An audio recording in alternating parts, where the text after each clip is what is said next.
Muito bem, nós vamos seguindo o estudo que estamos fazendo na carta que Paulo escreve a Tito. Mais uma vez, seja bem-vindo ao nosso canal. Você que acompanha os estudos todos os dias, muito obrigado. É sempre bom saber que você está por aqui. Nós vamos hoje, a partir do versículo 9, tratar quando Paulo está orientando a Tito sobre a relação com as pessoas. Ele já havia abordado a questão da nossa relação com as autoridades, com o próximo, com Deus, e agora ele vai tratar em relação com as pessoas no contexto de questões eclesiásticas, no contexto da igreja local. E havia várias ordens do apóstolo Paulo para Tito aqui. O primeiro delas nós encontramos no versículo 9. Paulo diz de forma muito clara assim: evita discussões insensatas, genealogias, contendas e debates sobre a lei, porque não têm utilidade e são fúteis. Observe bem, Paulo aqui não proíbe todo tipo de discussão. Nós precisamos sim batalhar pela fé. Nós precisamos reprovar toda distorção da verdade.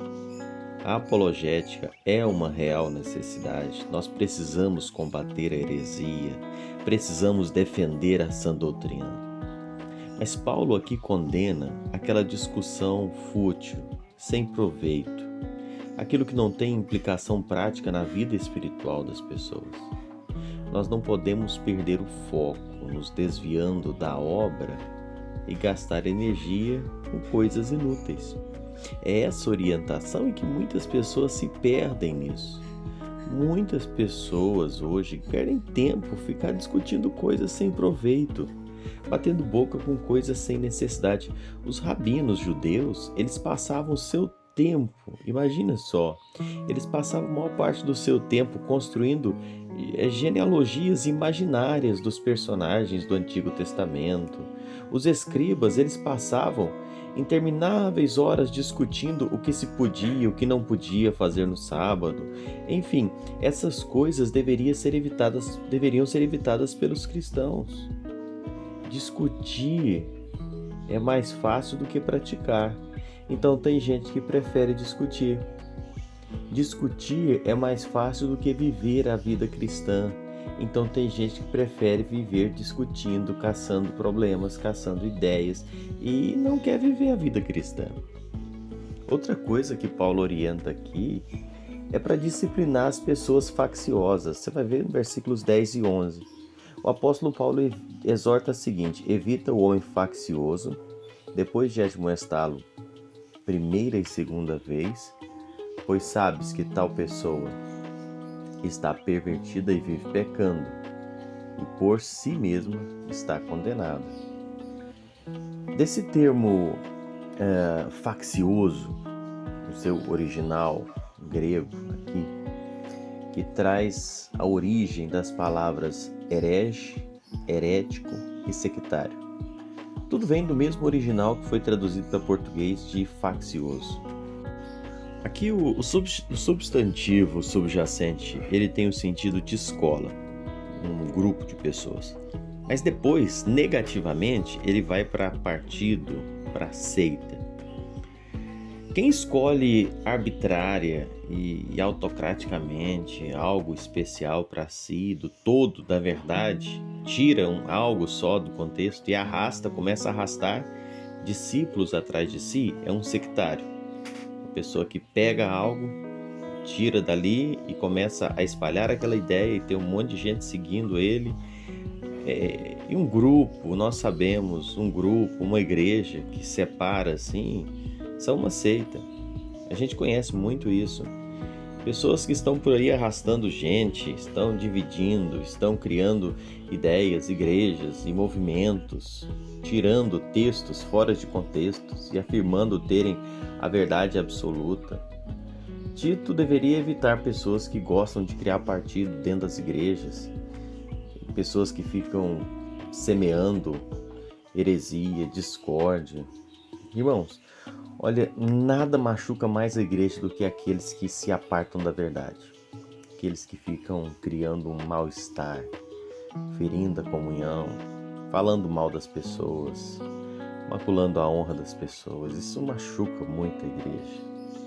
E essa palavra grega, traduzida por faccioso, ela é muito sugestiva quanto a isso.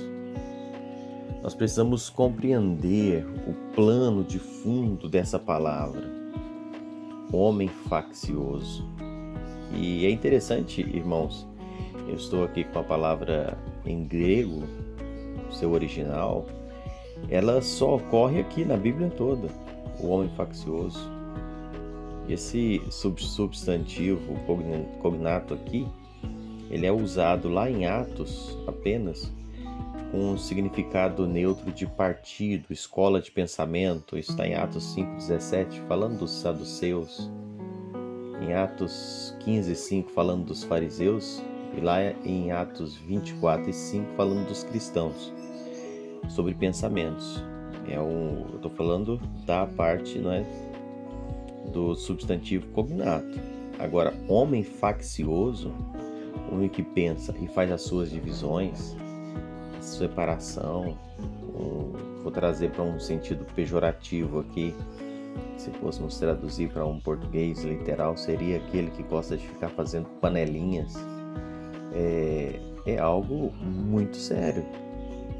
Então essa palavra separatista, sectário, é isso que Paulo está orientando aqui Tito a afastar dessas pessoas. O que perturbava as igrejas de Creta era essa tendência de falsos mestres. Esses falsos mestres que formavam grupos dissidentes, dividindo o corpo de Cristo. E o erro dessas pessoas estava ligado à doutrina, à ética, à teologia, à vida. Tudo ligado e conduzindo as pessoas para o pecado, para distanciar-se cada vez mais da verdade e cada vez mais da pessoa de Cristo Jesus. O apóstolo Paulo diz que nós devemos ter limites na nossa relação com essas pessoas facciosas. Versículos 10 e 11 você vai ver isso. Nós precisamos tomar cuidado no nosso relacionamento com essas pessoas, parar de ouvir gente que gosta de ficar falando mal dos outros, que gosta de ficar criando divisões, e gente que gosta de achar que é o dono da verdade. Cuidado com essas pessoas. Elas têm uma séria tendência a acreditar naquilo que interessa a elas e se assumirem como donos da verdade, criando divisões, problemas. E depois de admoestar essas pessoas uma primeira vez, uma segunda vez, e a pessoa continua assim, ela deve ser disciplinada, tirada da comunhão, afastada, sabe? Porque nada pode ser feito com um homem que vive deliberadamente insistindo em dividir a igreja. Isso é triste, mas é uma realidade. E essa é a orientação que Paulo traz a Tito nessa ocasião. A pessoa, quando se arrepende, quando ela é restaurada, recusa aquela mentira, quer aquelas ideias, ela pode perfeitamente ser aceita, reconciliada, mas enquanto a pessoa insiste nisso, ela deve ser rejeitada, excluída. E o versículo 10 deixa isso muito claro, muito claro. Mas lembrando bem, a disciplina ela é feita com o objetivo de correção, com o objetivo de restauração, de trazer a pessoa novamente para o caminho. Mas ela precisa entender que está errado, está agindo errado. Deus nos ajude a termos sabedoria para não cair nesse erro de homem faccioso e também de termos atenção para não vivermos convivendo, dando espaços e brechas para esse tipo de pessoas. Que Deus nos abençoe.